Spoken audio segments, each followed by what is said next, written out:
আজকে আবার একটা নতুন ছোট্ট ভিডিও নিয়ে চলে এসেছি আপনাদেরকে আমার একটা অবজারভেশনের কথা শেয়ার করতে। আচ্ছা, কেন অমর্ত্য সেনের পর মানে রবীন্দ্রনাথ ঠাকুর তো সেই অনেক দিন আগে নোবেল পুরস্কার পেয়েছিলেন, তারপর মাদার টেরিজা পেয়েছিলেন। মাদার টেরিজা বাংলা থেকে পেয়েছিলেন নোবেল পুরস্কার, কিন্তু বাঙালি হিসেবে নন। যাই হোক, তাকে আমরা মনে প্রাণে বাঙালি হিসেবেই দেখি, তিনি কলকাতায় থেকেছেন। যাই হোক, কিন্তু অমর্ত্য সেন বাঙালি হিসেবে নোবেল পুরস্কার পেয়েছিলেন।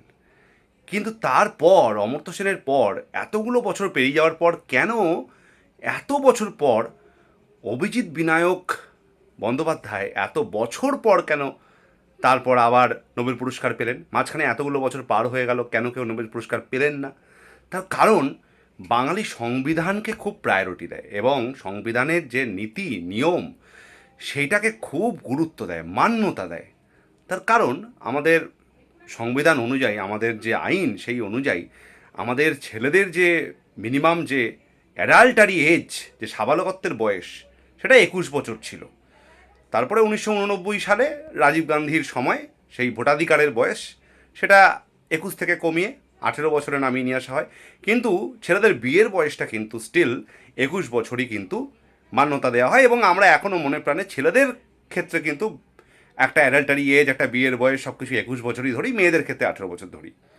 তাহলে ছেলেদের ক্ষেত্রে, পুরুষদের ক্ষেত্রে সাবালকত্বের বয়সটা কিন্তু আজও আমরা ম্যাচুরিটি এজ হিসেবে 21 বছর ধরি। তাহলে হিসেব করে দেখুন, অমর্ত্য সেন 1998 সালে নোবেল পুরস্কার পেয়েছিল, এবং তারপর 2019 সালে অভিজিৎ বিনায়ক বন্দ্যোপাধ্যায় নোবেল পুরস্কার পেয়েছিল ঠিক 21 বছর পর। তাহলে বাঙালি কিন্তু সাবালকত্ব, নোবেল পুরস্কারের ক্ষেত্রেও সাবালকত্বের এজটাকে গুরুত্ব দিয়েছে। সেই জন্যই এই 21 বছরের মধ্যে আর কেউ নোবেল পুরস্কার পায়নি। নোবেল পুরস্কার পেতেও কিন্তু তার 21 বছরই সময় লেগেছে। অর্থাৎ নোবেল পুরস্কার অমর্ত্য সেন পেয়েছেন, তারপর নোবেল পুরস্কারটা পেয়েছেন, তারপর সাবালকত্বের বয়সে পৌঁছতে 21 বছরই ঠিক সময় লেগেছে। এটা ছিল আমার একটা অবজারভেশন। আপনাদের যদি এরকম কোনো অবজারভেশন থাকে তাহলে আপনারা কমেন্ট বক্সে কমেন্ট করে জানান।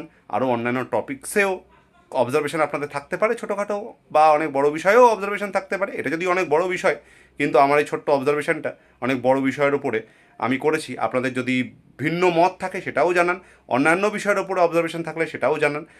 আর প্লিজ, ভিডিওটি ভালো লাগলে, অন্যরকম লাগলে, এর মধ্যে যদি হাসির কন্টেন্ট খুঁজে পান, জানি না হাসি পেলো কি না, আমি হাসির জন্য বানাইনি, তবু চেষ্টা করলাম আমার মতামত তুলে ধরার জন্য। অন্যরকম লাগলে, ভালো লাগলে লাইক করবেন।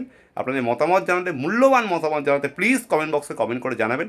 ভালো লাগলে নিজেদের রিলেটিভসদের মধ্যে, কন্ট্যাক্টসদের মধ্যে শেয়ার করতে ভুলবেন না। আর চ্যানেলটিতে এরকম রেগুলার বিভিন্ন জনের ভিডিও পেতে, আর এই রিসেন্টলি আমি এই নতুন নতুন শর্ট ভিডিওগুলো আনছি কন্টেন্টে, সেগুলো আনতে প্লিজ চ্যানেলটিকে সাবস্ক্রাইব করতে ভুলবেন না।